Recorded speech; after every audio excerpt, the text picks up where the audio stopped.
तुम्हें इतना भी नहीं मालूम कि गंगा मैया की आरती हुए बिना गंगा में स्नान करना ठीक नहीं है। पहले गंगा में दीप धूप, उसके बाद उसका पूजन होगा, उसके बाद ब्राह्मण लोग स्नान करेंगे। क्या तुम्हें इसका ज्ञान नहीं? हे ज्ञानी पंडित, मेरा मन दीपक है, चिंतन धूप और ध्यानी पुष्प है। मैं रामानंदन रविदास हूँ। वाराणसी के माधो नगर में मेरा जन्म स्थान है। माधो नगर? माधो नगर राहु चमार का पुत्र। अरे माधो नगर तो शूद्रों की बस्ती है। हाँ ज्ञानी पंडित, आपने ठीक समझा है, मैं वहीं का निवासी हूँ। सुन लिया आप लोगों ने? अरे सुन लिया आप लोगों ने? अरे राहु चमार का पुत्र, अरे इस गंगा को पवित्र करने आया है। अरे महाराज, इस गंगा को क्या आप लोग ऐसा होने देंगे? अरे क्यों महाराज? मूर्ख बालक, क्या तुझे अपने बहुत प्यारे नहीं है? क्या तेरे नीच माता पिता ने तेरे प्राणों की परवाह किए बगैर तुझे ये बताने की चेष्टा नहीं की कि इस गंगा में तुम शूद्रों का स्नान करना वर्जित है और तुझे यहाँ मरने के लिए भेज दिया? नहीं ज्ञानी पंडित, इसमें माता पिता का कोई दोष नहीं है, बल्कि मैं तो स्वयं गंगा स्नान के लिए चला आया हूँ। क्या तुझे ये मालूम नहीं कि तुम जैसे शूद्रों का गंगा स्नान करना वर्जित है, अर्थात तुम्हारा यहाँ आना मना है? मुझे तो सब ज्ञान है, मैं ये भी जानता हूँ किसका कहा जाना वर्जित है, परंतु लगता है आप कुछ नहीं जानते, आपको कोई ज्ञान नहीं है। क्या कहा? हमें कोई ज्ञान नहीं है और हम कुछ नहीं जानते तुझ? यही जो तुम वन व्यवस्था की दीवारों में बटे हो, सभी प्राणी ब्रह्म अथवा इंद्रिय कर्म से ही उत्पन्न होते हैं।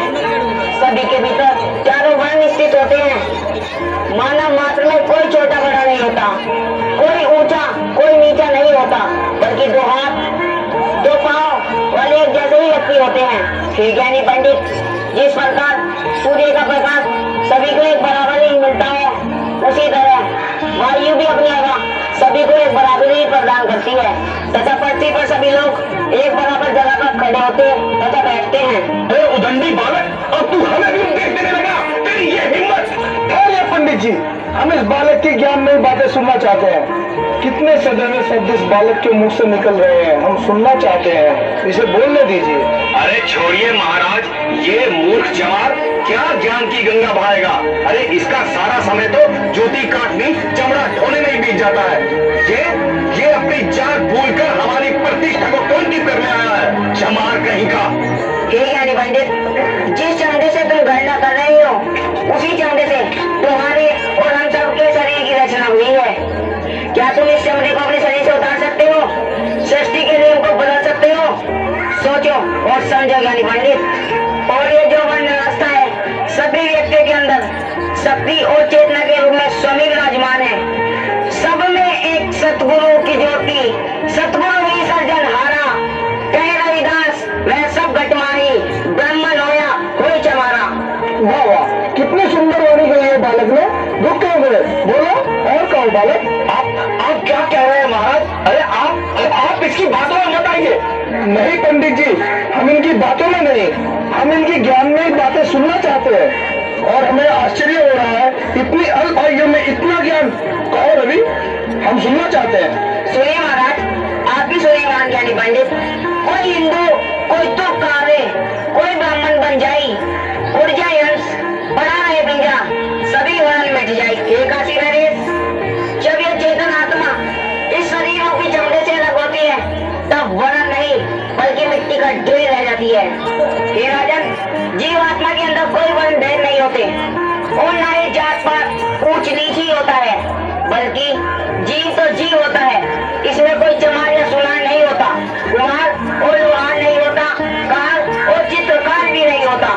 ये तो सबके कार्य रूप है और सबके अंदर विद्यमान शक्ति समान परंतु रविदास, हमारे यहाँ के पंडित कहते हैं कि पंडित जी कहते हुए अभिमानी, पंडित पिंड की शान न जानी। ये राजन, जिस प्रकार आप उस वस्तु को देख रहे हैं, मैं भी वही वस्तु देख रहा हूँ। आप सुन रहे हैं, मैं भी सुन रहा हूँ। और जब ये गंगा किसी भी पशु पक्षी को अपना जल पीने से मना नहीं करती, यहाँ तक कि पशु पक्षी अपना मल मूत्र भी इसमें त्याग देते हैं, फिर भी सभी से पवित्र मानते हैं। तो आप सोचिए राजन, ये गंगा मात्र मेरे स्नान करने से कैसे अपवित्र हो सकती है? विचार कीजिए राजन, विचार कीजिए। कर लिया विचार।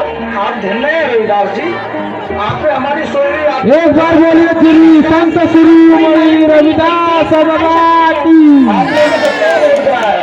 आप गंगा स्नान करेंगे रविदास जी, और अवश्य करेंगे। अरे ये क्या कह रहे हैं महाराज? अरे ऐसा करने से ना गंगा मैया रुष्ट हो जाएगी, आसमान फट जाएगा, जमीन हिल जाएगी। अरे इस शुद्ध बालक की बातों में आप कहां से आ गए? अरे इसे रोकिए महाराज, इसे रोकिए, इस शुद्ध बालक को रोकिए, गंगा मैया पवित्र हो जाएगी महाराज। कुछ नहीं होगा पंडित जी, कुछ नहीं होगा, बल्कि आज तो हमें महाराज ठीक कह रहे हैं पंडित जी। उसके स्नान करने से गंगा मैया कैसे रुष्ट होगी, इतना तो हमें भी ज्ञान हो चुका है। एक काशी के श्रेष्ठ विद्वानी, आइए और पहले आप ही गंगा स्नान कीजिए। नहीं महाराज नहीं, ऐसा नहीं हो सकता। अरे नहीं हो सकता महाराज, रविदास तो पहले तो क्या बाद में भी स्नान नहीं कर सकता। मुझे आश्चर्य हो रहा है पंडित जी कि आप अभी रविदास को गंगा स्नान करने से रोक रहे हैं। आप जैसा भी समझे महाराज, पर रविदास तनिक सोचिए पंडित जी, क्या गंगा मैया रविदास को स्नान करने से रोक देगी? आप चलिए गंगा स्नान कीजिए। फिर भी महाराज, हे काशी नरेश, अगर आपने रविदास को गंगा में स्नान करने की अनुमति दे ही दी है, तो इससे कहिए कि वो यहाँ स्नान ना करे, यहाँ से 80 घाट पर जाकर स्नान करे। हाँ महाराज, इसमें हैरान होने की कोई आवश्यकता नहीं है। 80 घाट यहाँ से बहुत दूर है और उसका बहाव भी आगे की ओर है। अच्छा फिर? हाँ महाराज, अगर रविदास वहां जाकर स्नान करेगा तो उससे छुआ हुआ जल हमें, आपको, रानी को अपवित्र नहीं कर पाएगा, और वो जल आगे से आगे ही चला जाएगा, इस ओर नहीं आ पाएगा। अच्छा ठीक है पंडित जी, ऐसा ही होगा। जाओ श्रेष्ठ विद्वानी, आप 80 घाट पर ही जाकर स्नान कर लो। चलिए, इससे आपका स्नान भी हो जाएगा और इन पंडितों का भ्रम भी दूर हो जाएगा। जैसे आप क्या किया महाराज, हम 80 घाट पर ही स्नान कर लेते हैं।